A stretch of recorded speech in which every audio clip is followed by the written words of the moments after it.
जैसा हो गया है। जिस नारे को मैं जाके लगाया करता था, जय भीम, आज उस नारे को सारी पार्टियां दिल्ली में लगा रही है। ये रंग अगर बदलने का काम हुआ है, ये नीले पट्टे वालों ने इस रंग को बदलने का काम किया है। और मैं ये लिख के देता हूं, मैं ये नहीं कहता कि 69 पे आप क्या करोगे, लेकिन जब मैं त्रिलोकपुरी में खड़ा हूं तो मैं कह सकता हूं कि आपके 69 एमएलए और आजाद समाज पार्टी का एक एमएलए अगर आप देख लेना, सबसे मजबूती से नीला पट्टा पहन के आपकी आवाज उठाता नहीं मिला, तब आप मुझे कहना। इसलिए मैं आपसे कहना चाहता हूं, एक मौका चंद्रशेखर आजाद को यहाँ इसमें त्रिलोकपुरी में दे के देखना, और फिर देखना किसी दफ्तर में खड़े होकर कागज लेके इंतजार नहीं करने पड़ेंगे। मेरी बात को आप याद रखना, मैं किस तरीके से काम कराता हूँ आप जानते हैं। जो मुझे जानता है वो इस को भी जानता है कि चंद्रशेखर आजाद अपने लोगों के लिए हर कीमत पर गुजर सकते हैं।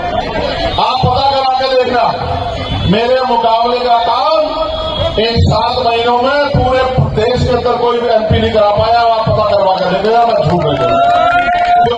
दिल्ली के लोग उस तरह का झटका नहीं दे पाए जिस तरह का झटका उत्तर प्रदेश के लोगों ने दिया। उत्तर प्रदेश के लोग समझ गए हैं कि ये जो केंद्र की सरकार है ये अच्छी सरकार नहीं है, और इसके इरादे अच्छे नहीं है, इसका व्यवहार सबके लिए अच्छा नहीं है। इनके नारे तो बड़े सुंदर हैं, इनके नारे तो बड़े प्यारे हैं, लेकिन नारों का भी पीछे का सच खोखला है। इसलिए देश ने इनको 2024 के लोकसभा चुनाव में वोट की चोट से सबक सिखाने का काम किया। जनता ने उनको सिखाया कि अहंकार अच्छा नहीं है, अहंकार का अर्थ निश्चित है, लेकिन क्योंकि हम दिल्ली में हैं, दिल्ली में आपने उसी सरकार को दूर रखने के लिए दूसरी सरकार को यहां मौका दिया। उस सरकार ने भी बहुत सारे वादे आपके साथ किए हैं, और उन वादों को वो कितना खरा उतरे हैं ये आप मुझसे बेहतर जानते हैं। मैं किसी को बुरा नहीं कहना चाहता, मैं तो बस ये कहना चाहता हूं कि वोट का अधिकार एक ऐसी शक्ति है जिस शक्ति के आधार पे आप जिसे चाहो आगे बढ़ा दो, कुर्सी में बिठा दो, और जिसे चाहे कुर्सी में उठा के जमीन पर पटक दो। जनता को बाबा साहब अम्बेडकर के संघर्षों से वोट की शक्ति मिली है। ये वोट इतनी ताकतवर है कि वोट भविष्य को बदल देती है, वर्तमान को बदल देती है, और परेशानियों को खत्म कर देती है। मैं तो आप देखते हैं लगातार संघर्ष में रहता हूं। दिल्ली में भी कई आंदोलनों का हिस्सा बनकर लड़ाइयों को जरूरत पड़ी, हमने उस लड़ाई को मजबूत करने का काम किया। और आप पार्लियामेंट के जरिए जो लड़ाई सड़क पर लड़ी जा रही थी, उसको हमने लोकसभा के पटल में भी जोर शोर से लड़ने का काम किया। कोई जाति, कोई धर्म, कोई वर्ग, चाहे किसान हो, मजदूर हो, नौजवान हो, कर्मचारी हो, हिंदू हो, मुसलमान हो, अगड़ा हो, पिछड़ा हो, सबकी आवाज को हमने उठाने का काम किया। और उस आवाज के उठने से क्या हुआ, सरकारों पे सवाल खड़ा हुआ और सरकारों को जवाब देना पड़ा। कई ऐसे मामले हैं जिनमें दिल्ली सबसे पीछे है। तो एक दूसरे पर आरोप लगाने से कुछ नहीं होगा, काम करने से बदलाव होगा। मैं बस आपको ये कहना चाहता हूं, ये वोट का अधिकार इतना शक्तिशाली है, जिनके घरों के दरवाजे भी आपके लिए बंद हैं, वो भी आपकी गलियों में आते हैं, आके आपके बराबर में बैठते हैं, आपसे हाथ मिलाते हैं, आपका हाथ पकड़ते हैं, झूठे सच्चे वादे करते हैं, आपको विश्वास दिलाने की कोशिश करते हैं कि वो आपके हितैषी हैं। और चुनाव के बाद 5 साल तक आप उन्हें ढूंढते रहते हो, उनके वादों को ढूंढते रहते हो, तो फिर उस वादों का भी नहीं होता और नेताजी का भी कहीं अता पता नहीं होता। विक्की भाई आपके बीच के हैं, आपके क्षेत्र के हैं, आपके जाने पहचाने हैं। जब जब मैंने आवाज दी, मेरी एक आवाज पे दिल्ली की सड़कों पे कमजोरों के लिए संघर्ष करते रहे हैं। इस संघर्ष ने आज इतनी पहचान उनकी बना दी है कि आप सब लोग उनको आशीर्वाद देने और उनको आगे बढ़ाने के लिए आप पहुंचे हैं। मैं भाई आसिफ का भी और हमारे दूसरे साथी धर्म प्रकाश जी का भी, जो भारतीय जनता पार्टी और आम आदमी पार्टी को छोड़कर जिन्होंने आज भाई विक्की जी के विश्वास यहाँ इस मंच से दिलाया है, मैं उनको भी कहना चाहता हूँ कि आपने अच्छा किया। जिन दलों से अपने लोगों का भला नहीं हो सकता, उन दलों में रहकर भी कुछ नहीं होगा। मैंने कई ऐसे मामले देखे हैं कि सरकार का रुख हमारी तरफ कुछ और रहता है और अपने चहितों की तरफ कुछ और रहता है। आपकी समस्या का हल नहीं हुआ, आपकी समस्या जो कि तू है। और एक तो बीजेपी ने और आम आदमी पार्टी ने मिलजुल के एक ऐसा खेल खेला है कि वो कहते थे कि कच्ची झुग्गियों को हम लोग पक्का कर देंगे।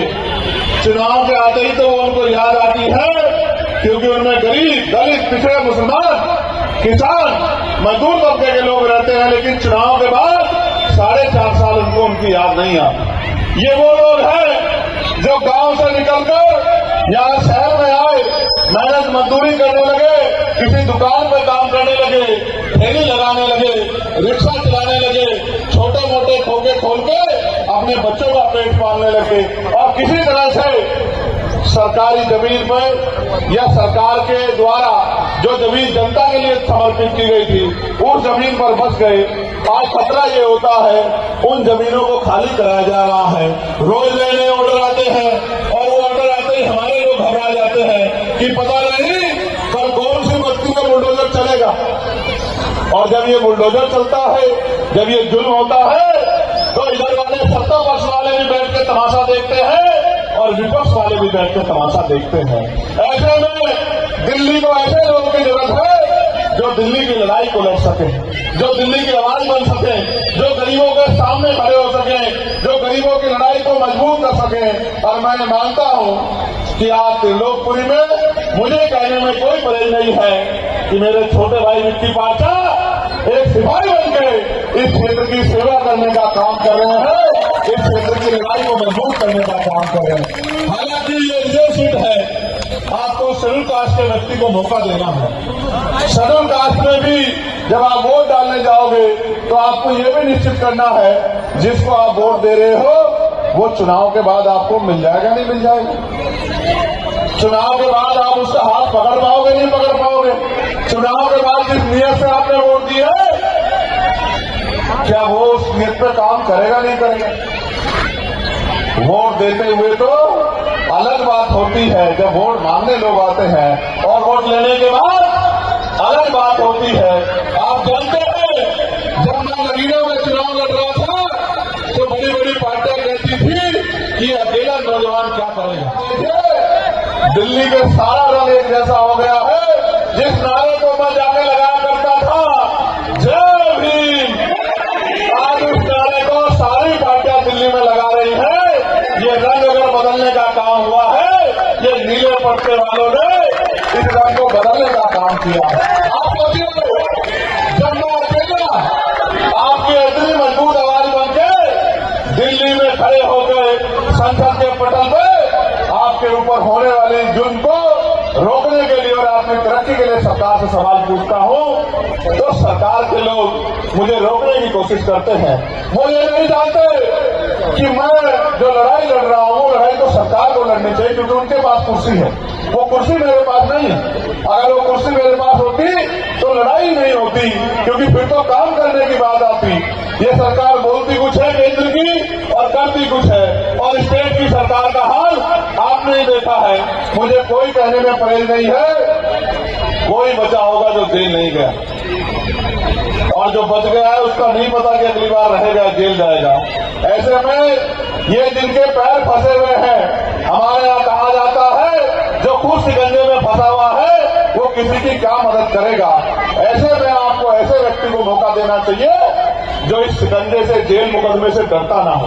और आप जानते हो भीम आर्मी आजाद समाज पार्टी के लोग ना जेल से डरते, ना मुकदमे से, ना लाठी से, ना गोली से। जिसके साथ खड़े हैं उसके साथ खड़े हैं, और जिसके खिलाफ खड़े हैं उसके खिलाफ खड़े हैं।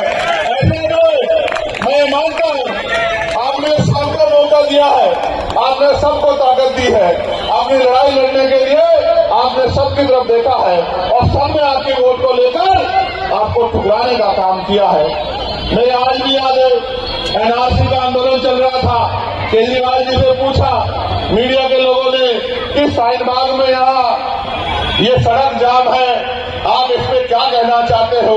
मेरे आज भी याद है, केजरीवाल जी ने कहा दिल्ली पुलिस मोदी जी के पास है, इनको हटा क्यों नहीं देते, इनको लाठी क्यों नहीं मार देते। मेरे आज भी याद है, मैं भूला नहीं, मैंने सब अपनी आंखों से देखा। मैं अकेला व्यक्ति था जो एनआरसी में जेल गया, जिसने लाठियां खाई। यही जामा मस्जिद से मुझे पकड़ के जेल में भेजने का काम किया और मेरे ऊपर आरोप लगाया कि मैंने भड़काऊ बात कही। अब कोर्ट में जो पूछा गया क्या भड़काऊ बात थी, तो कहिए हमें पता नहीं है। ये सत्ता के आगे घुटने टेके हुए लोग आपकी लड़ाई नहीं लड़ सकते। त्रिलोकपुरी के साथियों, आपने जब मेरे जैसे व्यक्ति को मौका दिया वहां नगीना में, और आपने देखा कि उस लड़ाई को हमने किस तरह लड़ने काम किया।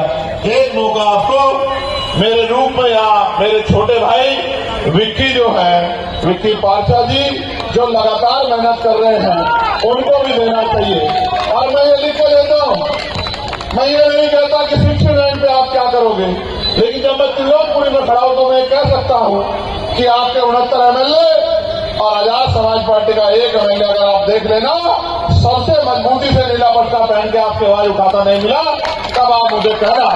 इसलिए मैं आपसे कहना चाहता हूं, आज जो भरोसा आसिफ भाई ने, आज जो भरोसा धर्म प्रकाश भाई ने, और जो भरोसा त्रिलोकपुरी की आवाज ने भाई विक्की जी पे, भाई हिमांशु जी पे, भाई मनोज वैद्य जी पे, भाई चावल जी पे और हम सब पे करने का काम किया है, हम आपके ऋणी हैं। हमारे ऊपर आपका कर्ज, इस कर्ज को उतार के हम लोग जिस चीज के लिए लड़ रहे हैं कि संविधान की सुरक्षा हो और संविधान के आधार पर देश चले। ये इसलिए जरूरी है क्योंकि अगर संविधान के आधार पर देश नहीं चलेगा और किसी की मर्जी से किसी को खुश करने के लिए देश चलेगा, तो अंत उसका नुकसान आम जनता को उठाना पड़ेगा। इसलिए मैं आपका धन्यवाद करता हूं। और जिन साथियों ने ये कार्यक्रम सफल बनाने में अपना योगदान दिया, ईदगाह सदर चुन्नू भाई और विकराल खान, बाबा साहिब कुरैशी, मदीना और भूरा जी, सरताज भाई, आमिर खान नहीं है, हम इनको मुंबई में ढूंढ रहे थे, सोनू भाई, चौधरी मेहताब भाई, अलीमुद्दीन भाई, चांद भाई, इमरान भाई, राजा जैदी, सलीम भाई, इरफान भाई, अकरम भाई और आसिफ कुरैशी जी, आप मुझसे सब लोग, मैं आपका धन्यवाद भी करता हूं। मैं आपसे ये भी कहना चाहता हूं, जब कोई अन्याय होता है मेरी तरफ देखते हो कि भाई कोई बोले ना बोले, चंद्रशेखर आजाद जरूर बोलेगा, देखते हो। तो मैं भी देखता हूं आपकी तरफ कि क्या मेरी ताकत को मजबूत करोगे नहीं करोगे।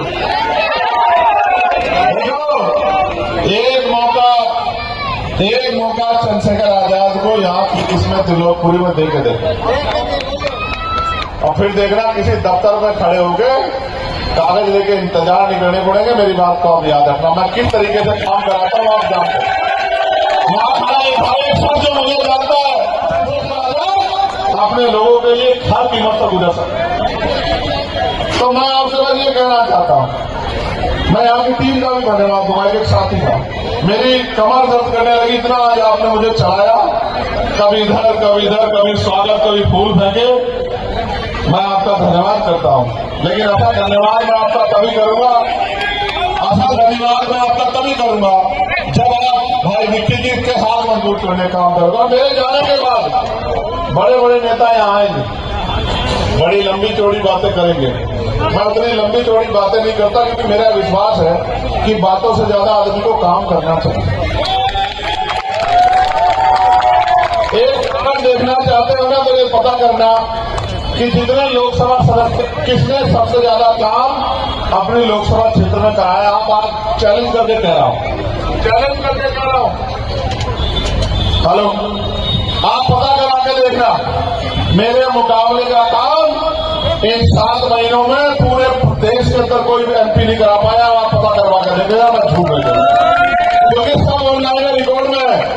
इतना इन्होंने जाने का काम किया है, इतना मैंने लोगों के जो खराब सड़कें थी, जहां बिजली की की समस्या थी, जहां और पानी की समस्या थी, जहां और कोई समस्या थी, उन सबको इतना इन्होंने जाने काम किया, इतना मैंने उनको, क्योंकि मेरे पे गांव-गांव का डाटा, मैंने उनको ठीक कराने का काम कर दिया।